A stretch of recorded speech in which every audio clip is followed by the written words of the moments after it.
நான் தான் ஸ்டார்டிங்ல இருந்து சொல்லிட்டு இருக்கேன்ல ஜெய், நான் உங்களை மட்டும்தான் லவ் பண்றேன். நீங்க யாரை லவ் பண்ணாலும் நீங்க என்னதான் கல்யாணம் பண்ணி ஆகணும். உங்களுக்கு வேற ஆப்ஷனே கிடையாது. உன்னெல்லாம் திருத்தவே முடியாது. இப்ப நீயா வெளியே போறியா இல்ல நான் உன் கழுத்தை பிடிச்சி வெளியே தள்ளவா? சரி கூல் பேபி கூல், நானே போய்க்கிறேன். நீங்க கஷ்டப்பட்டுட்டு இருக்கீங்க. பாய். ஓ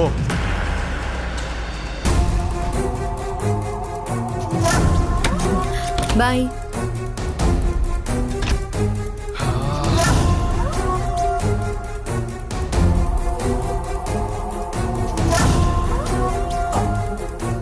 நில்லு. ஐயோ, ஆன்ட்டி பார்த்துட்டாங்களே, இதை எப்படி சமாளிக்கிறது?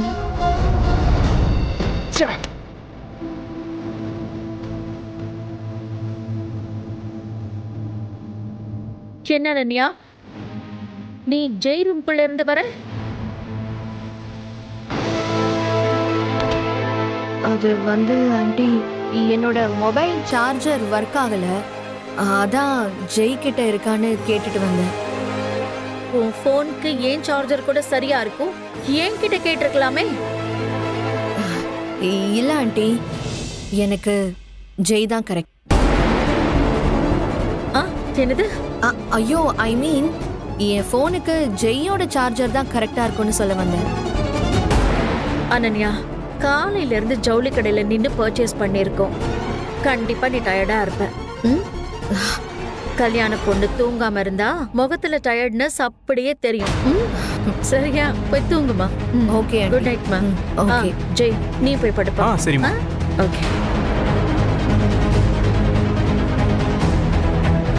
Good night baby, sweet dreams. Bye.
எவ்வளோ ஸ்வெட் ஆயிருக்கு பாத்தீங்களா?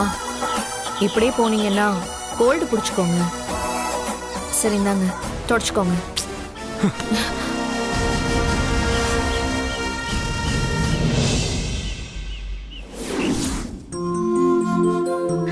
அப்பா, எனக்கு போதும்பா. ஏமா இவ்வளவு அவசரமா சாப்பிடுறீங்க? உட்காருங்க, 2 இட்லி எடுத்து வைங்க. இல்ல, எடுத்து வைங்கம்மா. எடுங்க, எடுத்து வைங்க. எடுங்கம்மா. சரி, ஒரு இட்லி மட்டும் சாப்பிடுறேன். அம்மா, நம்ம ஓடி ஓடி உழைக்கிறது எல்லாமே நிம்மதியா உட்காந்து சாப்பிடுறதுக்கு தாம்மா. ஆனா அதை நம்ம புரிஞ்சுக்காம சாப்பிடும் போதுதான் அதிகமா அவசரப்படுறோம். அப்புறம் எப்படிமா சாப்பிடுறது உடம்புல ஒட்டும்? மீதி இருக்க 2 இட்லியும் பொறுமையா ரசிச்சு ருசிச்சு சாப்பிடுங்க, சரியா? நீ சொல்றதெல்லாம் சரி ஜெய். ஆனா நம்ம வீட்டுல கல்யாணம் நடக்க போகுது. மண்டபம், சமையல்காரங்க, ஒரு பக்கம் பத்திரிக்கை, கெஸ்ட்னு தலை பிச்சுக்கிற அளவுக்கு வேலை இருக்கு. எதை யார்கிட்ட கொடுத்தா சரியா செய்வாங்கன்னு ஒவ்வொன்னையும் அம்மா பார்த்து பார்த்து செய்ய வேண்டியிருக்கு. எங்க ரசிச்சு ருசிச்சு சாப்பிடறதுக்குலாம் அம்மாக்கு நேரம் இருக்கு? ஏதோ பசிக்கு 2 பிச்சை போட்டு சாப்பிட்டுட்டு போட வேண்டியிருக்குப்பா. அப்புறம் பையனோட கல்யாணத்துக்கு இவ்வளவு கூட கஷ்டப்படலைன்னா எப்படி ஆண்டி?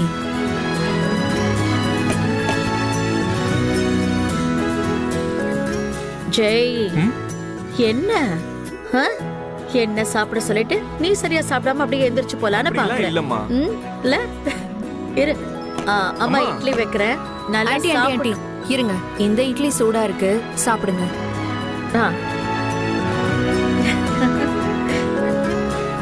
இந்தாங்க சாப்பிடுங்க. ஜெய், என்ன இது? ஏன் எந்திரிச்சிட்ட? அம்மா இல்லம்மா, எனக்கு போதும்மா. இங்க பாரு. இல்லம்மா, எனக்கு வயிறு ஃபுல் ஆயிடுச்சு. ஜெய், எனக்கு கிளாஸ் எடுத்துட்டு இதோ இவன் சாப்பிடாம போறான் பாத்தியா? தட்டுல வச்ச இட்லியே சாப்பிடாம போறான். ஏதாவது அவசர வேலையா இருக்கும், அதான் அவன் கிளம்பி போயிட்டான். நீ எதுவும் தப்பா நினைச்சுக்காத. ஐயோ ஆண்டி, அதெல்லாம் ஒண்ணும் இல்ல ஆண்டி. சரி சரி. புருஷன் பொண்டாட்டிக்குள்ள இந்த மாதிரி ஆகுறது சகஜம் தானே aunty?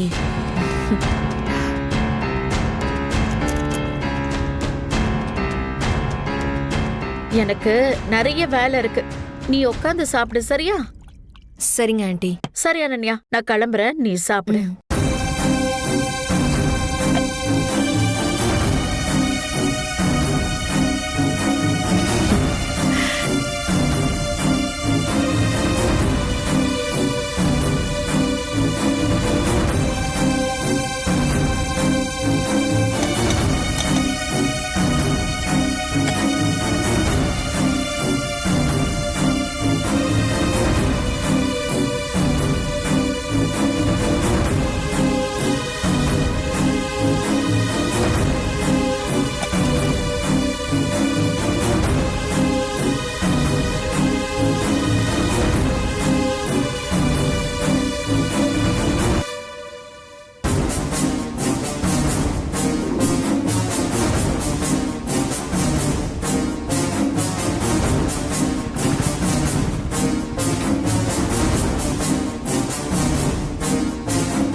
Sir sir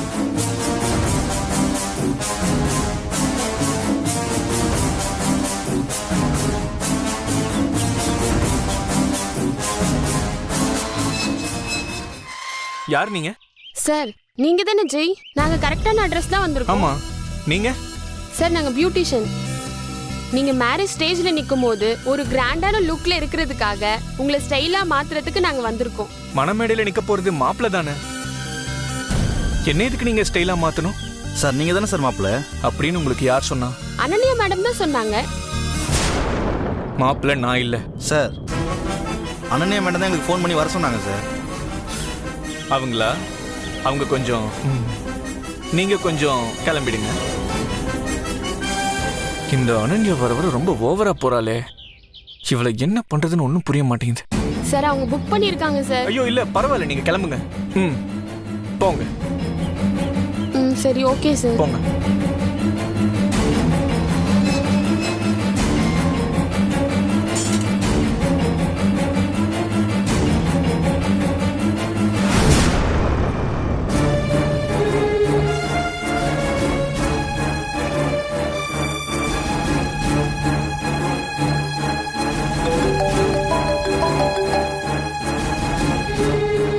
hello, Jai சாரா? ஆமா ஜெய் தான். நீங்க யாரு? சார் நான் உங்க வீட்டுக்கு வெளியே தான் நிக்கிறேன், கொஞ்சம் வெளில வரீங்களா? எது, என் வீட்டுக்கு வெளியே நிக்கிறீங்களா? யார் நீங்க? சார் நான் டெலிவரி பாய் சார், கொஞ்சம் வெளியே வாங்க சார், உங்களுக்கு ஒரு பார்சல் வந்திருக்கு. பார்சலா? ஆமாம் சார், கொஞ்சம் போய்க்கா வாங்க.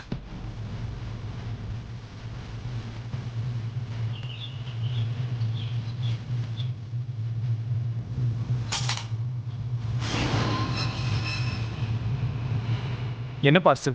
இந்த ஒரு நிமிஷம் சார்.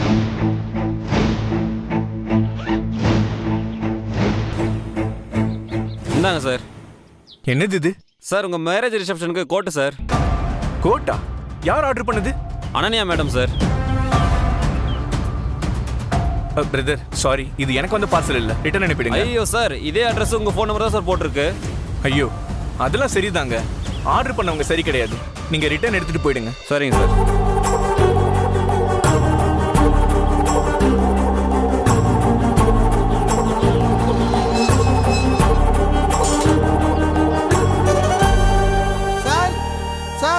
சார் ஒரு நிமிஷம்.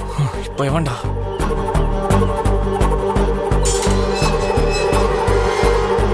யார் சார் நீங்க? சார் அனன்யா மேடம் உங்கள் மேரேஜுக்கு பட்டு வேட்டி சட்டை எங்கிட்ட தான் ஸ்டிச் பண்ண சொல்லியிருக்காங்க. ஸோ அதனால தான் மெஷர்மெண்ட் எடுக்கலான்னு வந்தேன். இங்க பாருங்க, நான் செம்ம கான்ல இருக்கேன், மரியாதையா சொல்றேன், இங்க இருந்து ஓடிடுங்க. சார் உங்களுக்கு கம்ஃபர்டபுளாக இல்லைன்னா இங்கேயே கூட வச்சு எடுத்துக்கிறேன். அடிங்க.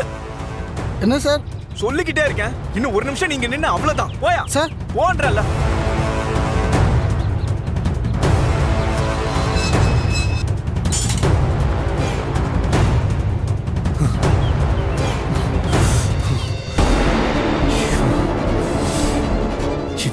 பண்றது? அனன்யா உன்ன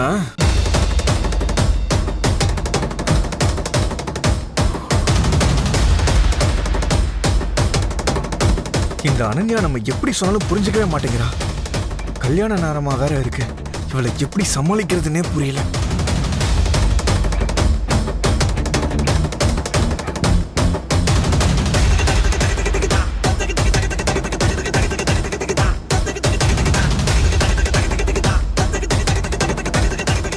அண்ணே டேய் விஸ்வா, வா விஸ்வா உட்காரு. அம்மா என்ன காலேஜ் போலையா இன்னைக்கு? ஆஹா இல்லைண்ணே, அனன்யா கல்யாணத்துக்காக லீவ் போட்டிருக்கேன். நாம தானே எல்லா வேலையும் செய்யணும்.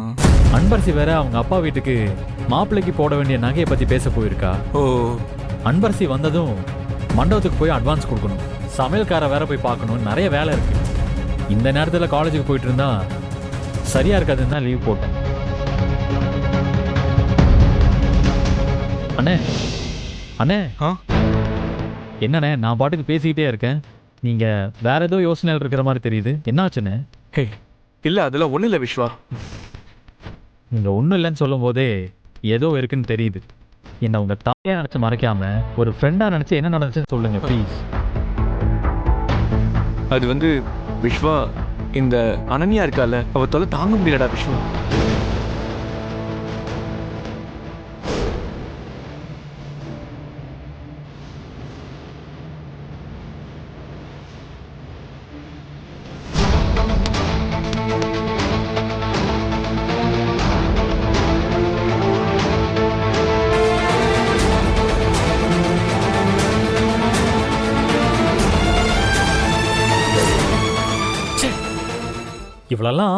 இவளெல்லாம் திருத்தவே முடியாது. இவெல்லாம் ஒரு பொண்ணா? பாவம் அன்பரசி, இவளுக்கு கல்யாணம் ஆகி குடும்பம் குழந்தைன்னு நல்லா வாணுங்கிறதுக்காக அவ நாயா பைய ஓடிட்டு இருக்காங்க. இவன் என்னடானா இப்படி பண்ணிக்கிட்டு இருக்கா? இவளை நினைச்சாலே கோவமா வருது. எனக்கும் அப்படிதான் விஸ்வா இருக்கு. எவ்வளவோ எடுத்து சொல்லியும் கொஞ்சம் கூட புரிஞ்சுக்கவே மாட்றா. இவ பேசுறது பண்றது எல்லாத்தையும் வச்சு பார்த்தா ஏதாவது பண்ணி நம்ம குடும்ப மனத்தை வாங்கிடுவாளோன்னு பயமா இருக்கு விஸ்வா. பேசாம நான் கொஞ்ச நாளைக்கு ஆர்ஃபனேஜ்ல இருக்கிறது தான் நல்லதுன்னு தோணுது. அண்ணே என்னென்ன பேசுறீங்க? எலிக்கு பயந்துக்கிட்டான வீட்டை கொளுத்துறது? இவெல்லாம் ஒரு ஆளுன்னா அவளுக்கு பயந்துட்டு நீங்க என்ன வீட்டை விட்டு போகணும்? இத்தனை வருஷம் கழிச்சு நீங்களே இப்பதான் வீட்டுக்கு வந்திருக்கீங்க. அம்மா எவ்வளவு சந்தோஷமா இருக்காங்க. இந்த நேரத்தில் நீங்க வீட்டை விட்டு போறேன்னு சொன்னீங்கன்னா அவங்க அதுக்கு சம்மதிக்கவே மாட்டாங்க. முதல்ல அதை தாங்கவே மாட்டாங்க. அதுக்கில்லடா விஸ்வா, இந்த கல்யாணம் நல்லபடியா முடியிற வரைக்குமாவது நான் வெளியே இருக்கிறதாண்டா நல்லது. அண்ணே தேவையில்லாம பேசி மனசை போட்டு குழப்பிக்காதீங்க. இந்த விஷயத்த நாம கொஞ்சம் வேற மாதிரி தான் டீல் பண்ணி ஆகணும்.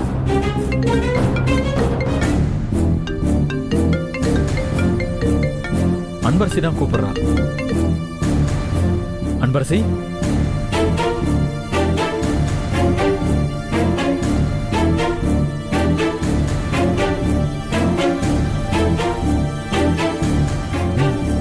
சரி நான் பாத்துக்கிறேன். டேய் என்னாச்சு விஸ்வா, ஏதாவது பிரச்சனையா? நடந்த எல்லாமே அவளுக்கு தெரிஞ்சிருக்கு. என்ன சொல்ற? அந்த பியூட்டி பார்லர்ல அவளுக்கு தெரிஞ்ச ஃப்ரெண்ட் யாரோ இருக்காங்களா, அவங்க தான் ஃபோன் பண்ணி அனன்யா புக் பண்ண விஷயத்த அவகிட்ட சொல்லியிருக்காங்க.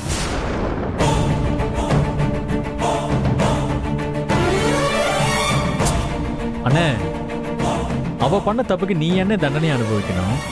அவளுக்கு புத்தி சரியில்லை. அவளை ஒரு நல்ல சைக்காட்ரிஸ்ட் கிட்ட கூட்டிட்டு போய் ட்ரீட்மெண்ட் பண்ணணும்னு அன்பரசி சொல்லியிருக்கா. ஆமா விஸ்வா, அன்பரசி சொல்றது சரிதான். அவ நாம சொன்னாலாம் திருந்த மாட்டா. அவளுக்கு இருக்கிற மனநோய்க்கு ஒரு சைக்காட்ரிஸ்ட பாக்குறது தான் சரியா இருக்கும். அன்பரசிக்கு தெரிஞ்ச டாக்டர் இருக்காங்களா, அவங்க கிட்ட பேசி அவளே அப்பாயின்மெண்ட் வாங்கி தரேன்ட்டா. ஆனா அவ வரணுமே. ஆமா இல்ல, இவளை என்ன சொல்லி கூட்டிட்டு போறது?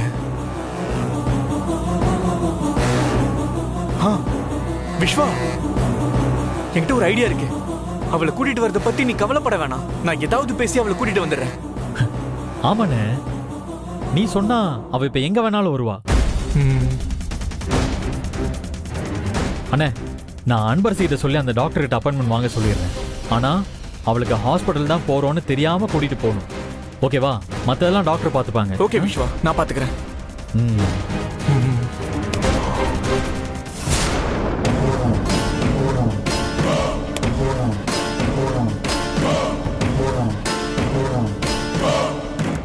What a pleasant surprise. இது கனவா நிஜமா? வலிக்குது. அப்போ நிஜம்தான் இது. என்னோட ரூமுக்கு மை டியர் ஜெய் வந்திருக்காரு. வாவ். ஏன் நின்னுட்டு இருக்கீங்க? Please sit. உட்காருங்க. உட்காருங்க. இல்ல பரவாயில்ல, இருக்கட்டும். என்ன விஷயம்னு சொல்லுங்க. அது நீங்க சைலண்டா நிக்கிறத பார்த்தாலே ஏதோ ஒரு ஹாப்பியான நியூஸ் சொல்ல வந்திருக்கீங்கன்னு எனக்கு தோணுது. உங்க வாயில இருந்து வரப்போற அந்த ஒரு வார்த்தைக்காக தான் என் மனசு ரொம்ப ஏங்கிட்டு இருக்கு. சொல்லுங்க ஜெய். அது சொல்லுங்களேன். அது நம்ம 2 பேரும் வெளியே போலாமா? என்னது? நம்ம 2 பேரும் வெளியில போலாமான்னு கேட்டீங்க? ஐயோ, நான் அதுக்காக தானே வெயிட் பண்ணிட்டு இருக்கேன். நீங்க கூப்பிட்டு நான் வராம இருப்பேனா சொல்லுங்க? இதோ இப்போ உடனே கிளம்பிடலாம். ஆமா, சடனா என்னை ஏன் இப்போ வெளியில கூட்டிட்டு போறீங்க நீங்க? அது சொல்லுங்க. அது வந்து சரி, இப்போ நாம எங்க போக போறோம்? அது வந்து ஏன் கேக்குறேன்னா, நான் இவ்வளவு நாளா உங்களை நெருங்கி வந்தேன். நீங்க விலகி போனீங்க. இப்போ சடனா பாசமாகி என்ன நீங்க வெளியில கூப்பிடுறீங்களே, அதனாலதான் கேட்டேன் எங்க அப்படின்னு. ஒண்ணும் இல்ல, சும்மாதான். சீக்கிரமே உனக்கு கல்யாணம் ஆக போகுதுல, அதான். உன்னோட ஆசைக்கு உன் கூட ஒரு நாள் ஊரை சுத்தி பார்க்கலாமேன்னு ஆசைப்படுறேன். சூப்பர். எனக்கு உங்களோட இந்த அப்ரோச் ரொம்ப பிடிச்சிருக்கு. ஒருத்தர் எப்படிப்பட்டவங்கன்னு தெரிஞ்சுக்காம அவங்களை எப்படி லவ் பண்ண முடியும்னு நினைக்கிறீங்க, அதானே? பிரில்லியன்ட்டுங்க. சோ இன்னைக்கு என் கூட நீங்க வெளியில வந்து என் கேரக்டரை பத்தி ஃபுல்லா ஸ்டடி பண்ண போறீங்க. அதுக்கப்புறம் லவ் பண்ணலாமா வேணாமான்னு டிசைட் பண்ண போறீங்க. கரெக்டா? பிரில்லியன்ட். பட் நீங்க என்ன வேண்டான்னு கண்டிப்பா சொல்ல மாட்டீங்க. ஏன்னா நான் உங்களை கண்டிப்பா இம்ப்ரெஸ் பண்ணிடுவேன். நீங்க போய் கார் ரெடி பண்ணுங்க. நான் ஜஸ்ட் 5 மினிட்ஸ்ல ரெடி ஆயிட்டு வந்துடுறேன். சரி, okay. Okay. S.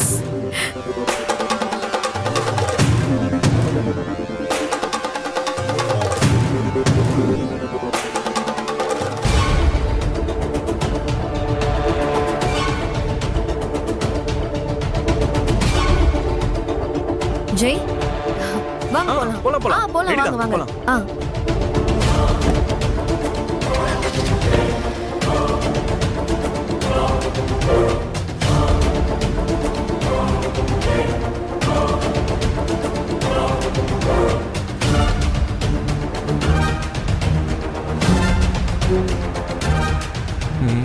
Anbarasi doctor கிட்ட பேசிட்டு அட்ரஸ் அனுப்புறதா சொன்னாங்க.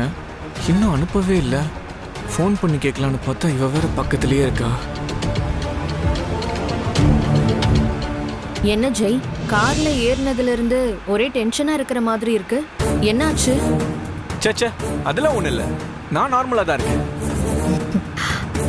சரி, ஓகே. இப்போ நம்ம எங்க போறோம்? பீச்சுக்கா?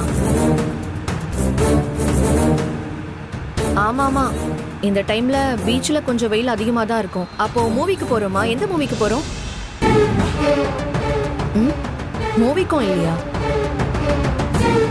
அப்போ நாம ஷாப்பிங் தான் போறோம். எந்த மாலுக்கு போறோம்?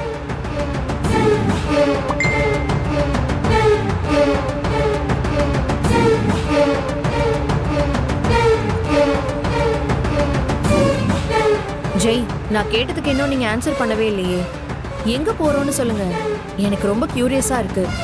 நம்ம எங்க போறோம்ன்றதை இப்பவே சொன்னா உனக்கு சஸ்பென்ஸாவே இருக்காது. சோ அங்க போற வரைக்கும் நீ சைலண்டா பாட்டு கேட்டுட்டே வா. ஓகேவா? இந்தா.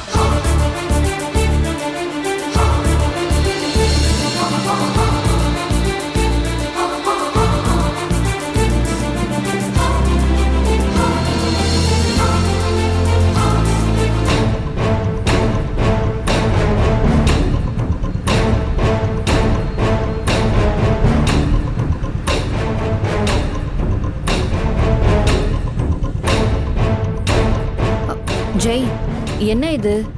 பார்க்கு, பீச், தியேட்டர், மால்னு நாம போறதுக்கு எவ்வளவோ பிளேசஸ் இருக்கு.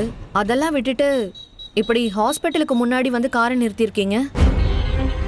இவரு என் ஃப்ரெண்டு, பார்த்து ரொம்ப நாள் ஆச்சு. சரியாதான் அந்த வேலை அப்படியே இவரையும் பார்த்துட்டு போலான்னு வந்தேன். சரி வா, பார்த்துட்டு வந்துடலாம். ம், சரி.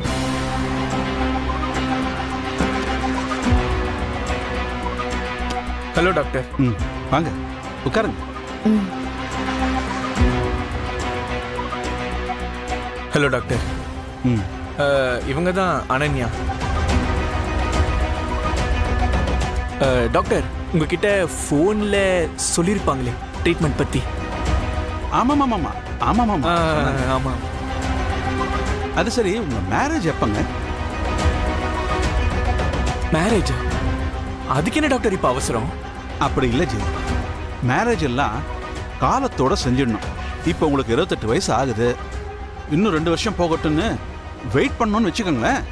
அப்புறம் 30 வயசு ஆயிடுச்சு, அங்கிளுக்கு யாரு பொண்ணு கொடுப்பாங்கன்னு சொல்லிடுவாங்க. அதனால தான் சொன்னேன். சூப்பர் டாக்டர், சரியா தான் சொன்னீங்க. பாத்தீங்களா, நான் சொன்ன ஜோக்கு அவங்களுக்கு புரிஞ்சிருக்கு, உங்களுக்கு புரியல. சரி ஓகே டாக்டர், நான் வெளியே இருக்கேன். நீங்கள் அனன்யா கிட்ட பேசிட்டு இருங்க. ஜெய் ஜெய், நீங்க எங்க போறீங்க? உட்காருங்க. டாக்டர், இவங்க தான் பேஷண்ட், நான் இல்லை. புரியுதா? இவங்களை பாருங்க, பேசுங்க. எனக்கு தெரியும் ஜெய், நீங்க இங்கேயே இருங்க. இதுக்கு மட்டும் பதில் சொல்லுங்க. உங்களுக்கு எப்பவுமே மைண்ட் டிஸ்டர்ப்டா இருக்கா, இல்ல எப்பவாவது தான் அப்படி இருக்கா?